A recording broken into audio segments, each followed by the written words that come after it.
বাংলাদেশ বনাম জিম্বাবুয়ে আজ সিরিজের দ্বিতীয় ওয়ানডে। হারাহারে স্পোর্টস ক্লাবে টসে জিতে ফিল্ডিং এর সিদ্ধান্ত নেয় বাংলাদেশ। জিম্বাবুয়েকে অল্প রানে আটকে দেওয়ার সুযোগ ছিল টাইগারদের সামনে। ইনিংসের শুরুতে জিম্বাবুয়ে বেশ চাপে পড়েছিল, কিন্তু সময় গণনার সাথে সাথে খেলার মোড় ঘুরে যায়। বেন কারান আর ব্রাড ইভান্সের অসাধারণ পার্টনারশিপ জিম্বাবুয়েকে খাদের কিনার থেকে টেনে তুলে। বেন কারান 135 বলে 111 রানের একটি দুর্দান্ত সেঞ্চুরি করে জিম্বাবুয়েকে বড় স্কোরের পথ দেখান। তবে আজকের ইনিংসের সবচেয়ে উত্তেজনাকর মুহূর্ত ছিল শেষ ওভার। বল হাতে ছিলেন তাসকিন আহমেদ। সবাই ভেবেছিল বাংলাদেশ হয়তো অল্প রানে আটকে ফেলবে, কিন্তু বার্ড ইভান্স তখন জ্বলে উঠলেন। তাসকিনের সেই ওভারে ইভান্সের 3টি ছক্কা আর একটি চারের তাণ্ডবে পুরো গ্যালারি উল্লাসে ফেটে পড়ে।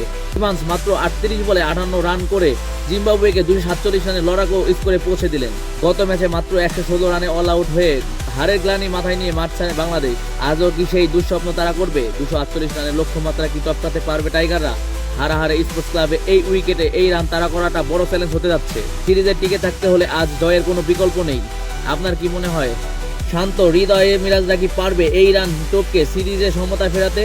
আপনার প্রেডিকশন কমেন্টে জানান। আর ভিডিওটি ভালো লাগলে লাইক দিয়ে সাথে থাকুন। ধন্যবাদ, দেখা হচ্ছে পরবর্তী ভিডিওতে ইনশাল্লাহ।